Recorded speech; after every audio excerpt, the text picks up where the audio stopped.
Bueno, vamos a meternos de lleno en esto. En el análisis de hoy, vamos a desarmar la increíble historia de un verdadero visionario de principios del siglo XX. Hablamos de alguien que, literalmente, cambió las reglas del juego. Y no solo en la política, sino que transformó la trayectoria de todo un país para los siguientes 100 años. Va a ser un recorrido fascinante por reformas que, para su época, eran impensadas. Pero a ver, para entender bien de qué estamos hablando, tenemos que hacernos una gran pregunta. Imagínense el mundo a principios del siglo XX, guerras, desigualdades extremas por todos lados, y mientras tanto, una pequeña nación en el Cono Sur estaba, de la nada, implementando derechos civiles súper pioneros y modernizándose a pasos agigantados. Es un contraste brutal. ¿Cómo es que un país sudamericano logró adelantarse décadas a las grandes potencias mundiales? Bueno, la respuesta es una sola persona, José Valle y Ordóñez. Las fuentes lo describen como un hombre imponente, grandote, con un andar muy tranquilo y una voz súper profunda. Y ojo, porque su vida personal ya rompía todos los esquemas de la época. Imagínense, causó un escándalo total al casarse con una viuda, Matilde Pacheco, formando una familia muy unida en una sociedad que era extremadamente conservadora. En lo político, este hombre se convirtió en una fuerza absolutamente imparable. Tenía esta idea universalista de justicia social que iba a sacudir por completo el paradigma de su país.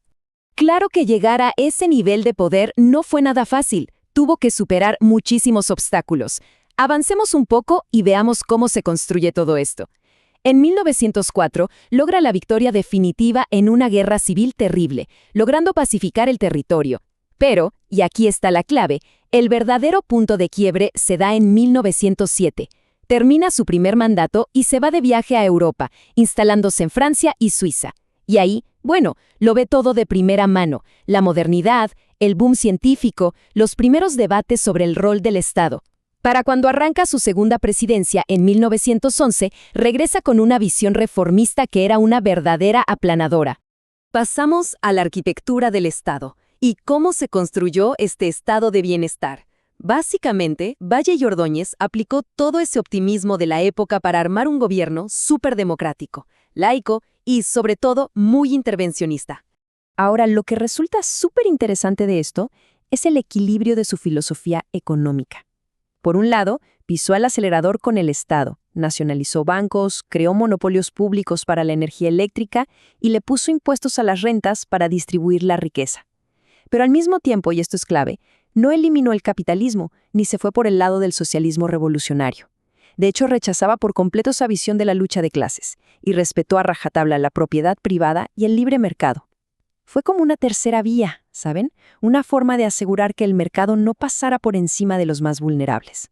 Y esto nos lleva a la vanguardia en derechos laborales, el campeón de los trabajadores.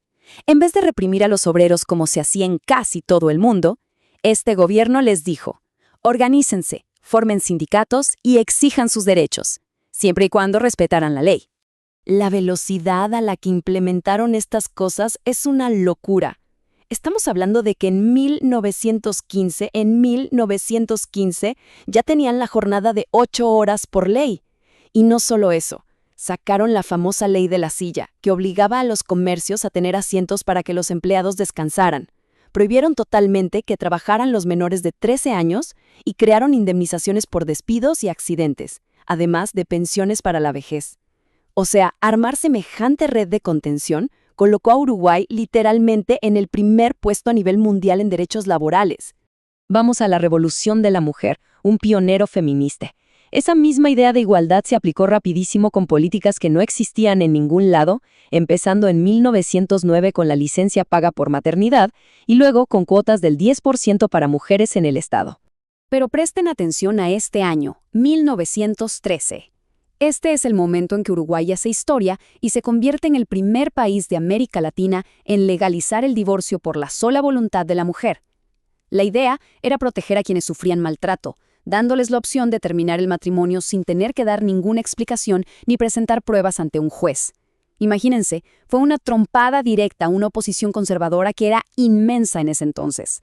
Y para que vean hasta qué punto estaba involucrado personalmente con esta causa, los documentos revelan una anécdota que es buenísima. Resulta que, ante la enorme resistencia de los sectores más tradicionales, El propio presidente Valle y Ordóñez escribía columnas de opinión en el diario El Día bajo un seudónimo femenino, Laura. Sí, así como lo escuchan, usaba este alter ego para defender apasionadamente la igualdad de género y desarmar con muchísima altura intelectual todos esos prejuicios machistas de la época. Llegamos al legado y sus sombras, evaluando el vallismo. Porque, claro, cuando una figura es tan gigantesca, deja un modelo complejo. Hay logros indiscutibles, pero también cosas que tenemos que mirar con un lente muy crítico. Y así llegamos a la gran pregunta que divide las aguas hoy en día. ¿Realmente se construyó un país modelo de equidad o se armó sin querer una burocracia estatal gigantesca e imposible de mantener a largo plazo? Es súper importante poner en la balanza todos esos avances increíbles en justicia social frente a la creación de un aparato estatal pero tan pesado. Si miramos las críticas específicas que marcan los historiadores y economistas en las fuentes, vemos varias cosas. Primero, hablan de un estatismo sin límites, que según dicen terminó ahogando al sector privado y dejó al país con una carga enorme de empleos públicos. Segundo, se le critica muchísimo por haber hecho políticas casi 100% enfocadas en la capital, en Montevideo, dejando el campo bastante rezagado. Y por último está esto que llaman la inflación del vallismo, que es básicamente darle a su movimiento el crédito de todas las victorias democráticas, ignorando que pilares fundamentales como el voto secreto fueron en realidad impulsados por sus grandes rivales, los blancos del Partido Nacional. Pero bueno, más allá de las críticas y los debates que son totalmente válidos, el impacto que tuvo en la historia no se puede negar. Valle y Ordóñez armó un sistema que logró que el país dejara de enfocarse en las guerras de caudillos y empezara a mirar hacia el progreso. Todas esas redes de bienestar que se armaron en esa época crearon un modelo duradero de paz social en el Cono Sur, demostrando que sí se podían hacer cambios gigantescos desde las urnas y con leyes. Entonces, ¿qué significa todo esto hoy? Cerramos este análisis con una reflexión bastante profunda. Todo ese paraguas de protección, pensado con el optimismo económico de principios del siglo XX, ¿puede sostenerse financieramente en este cambiante siglo XXI? ¿O corremos el riesgo de que el Estado benefactor se vuelva un laberinto burocrático que termina atrapando al propio país? Es un equilibrio verdaderamente delicado entre la protección social que todos necesitamos y la viabilidad del Estado, una disyuntiva que, sin dudas, sigue siendo uno de los debates más grandes de nuestras sociedades modernas.